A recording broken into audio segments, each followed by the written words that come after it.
Yeah, so let me ask you a question. Sure. What do you think of this? I mean, is this something like that you would put on your table for your Well, friends? pour a little into the glass again here real quick. There it is. Let's get a look at that. You know, what were your initial thoughts as you took that first taste? Well, the first thing that I was when I put my nose into it and everything, the first thing that I was looking for that I thought that would hit is all the heat, all the alcohol, and one thing that's sort of interesting when you're tasting wine is the aromas will layer themselves in the glass with the alcohol always being on top. So it's really easy with something like this.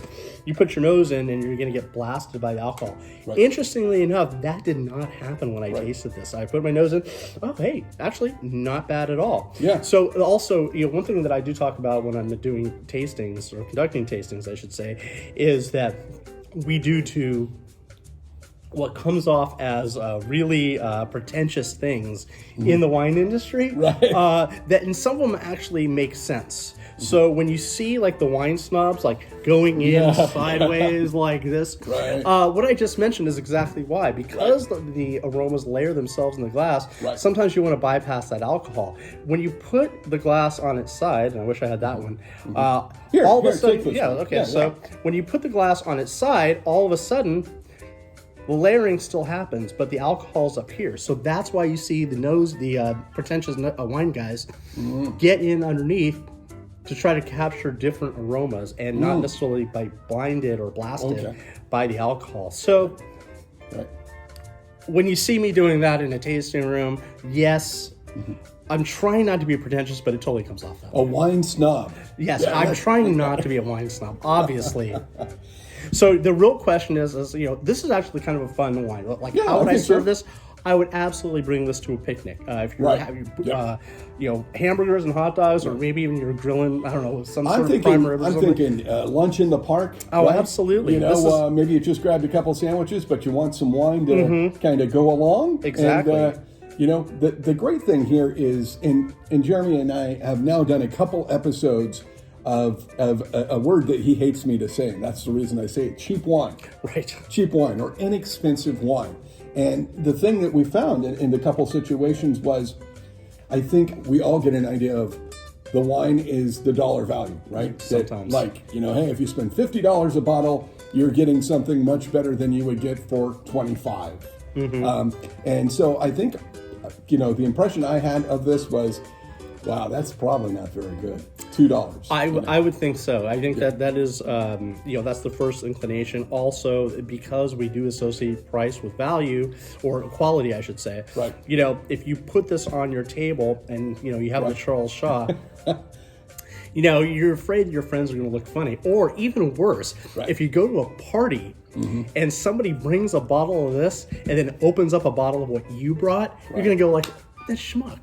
What's that about? Yeah, exactly. But however, this is really fun. Also, surprisingly, the alcohol content on this is actually 12.5, which is a much more sort of even European way of making it. So, this is a little bit more fun than I would. Now, where is Charles Shaw out of? Because I didn't even check.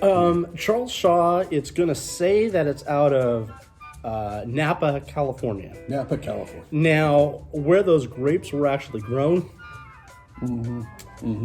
Some could be from Napa. Sure. Some could be from Lodi.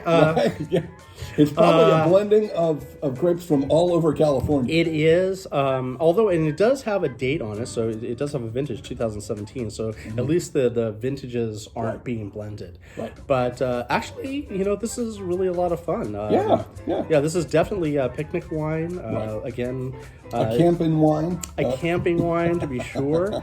The next step, and I can't believe I'm even saying this, is seeing this in a different type of container. I think this is the type of wine that would be wonderfully surprising if it was in a box. Not that I'm trying to wrap my head around the whole boxed wine thing. Right. Because I don't like boxed wine. There's an aesthetic around it that I don't care for. Right. Having said that, there are a lot of boutique wineries that are having fun with that idea, and they're putting their red blend, their table red, and they're putting it, in a box for fun. And I have to say, the few times that I've picked that up, the wine's been delicious because, these are boutique wineries and they do know what they're doing. And they're not cheaping out also. It used to be that this was a place for bulk mass-produced wine. And, these small wineries have done a really great job of repackaging it, taking their table wine or their just everyday drinking wine and putting it in a box. And the great thing about that is it lasts a really long time. Right. It makes it a lot easier just to have a glass of wine or 2 glasses of wine with dinner and not like sort of lose the bottle or try to have to pump the air out of the bottle or do something to preserve the wine. You just gave me an idea for our next podcast. Oh, yeah? Next time you come in. Is we ought to pick 3 wines, right? Done. And do a blind taste test, right? And we can come up with a lot of different synopsises of what that wine is or what I would it's all love about. to get me and some other people involved in that Yeah, because that I will would be say fun. that the most dangerous thing you can do as a wine person is a blind taste test. A blind taste test will kick everybody's rear end. I've seen pros just like fall to tears when they get the results going, I missed that. This was, Right. It can be a very tough thing, especially when you're looking at or expecting certain types of varietals. Right. And you just don't find the notes that should be there. Maybe the winemaker did did something crazy. Right. I had I did the at UC Davis. They have the Introductories to Sensory Exploration of Wine. It's a great class for pros and for amateurs. In fact, it's a 2-day course, and it's funny because you see a lot of industry people take it, but then you see a lot of like couples doing a couple thing, just taking this class. It's brutal, and the first day is almost all smelling. You really don't do a lot of tasting until the next day. But we did one was a blind taste, and I'm sitting next to a guy, and he was just amazing. He was like a level 2 som. He had his W set. He was just all this great stuff. I learned almost more from him just sitting next to him. I made sure I sat next to him both days. Sitting next to him, as much as the person who was presenting the course. They presented us a white wine, and it was dirty, it was earthy, it was crazy. And he came out and just put the glass down and went, Chenin Blanc. Wow. And I was like, oh, really? And it made sense. Like he nailed all the notes. Everything was perfect. Wow. He was going to nail us. We get it back, and it turned out to be a Chardonnay from the Finger Lakes district of New York. One thing about the Finger Lakes is there's a lot of humidity, and one of the issues they have with the vines is mold and dirt and stuff like that. It seeps into the flavor. So how does that change the taste? It seeps that mold earthiness gets into the grapes. Oh, wow. So while it was a Chardonnay done in steel, the notes on it came off much earthier. It didn't have the same floral notes. It really and so that's why he thought it was a Chenin Blanc. This guy was so pissed. It was hysterical. He was fuming. For how could I be wrong? Well, it was just such a curveball. It's like so. Anyway, just to get back to it, blind tastings are incredibly tough. They're on every pro out there, pro amateur alike.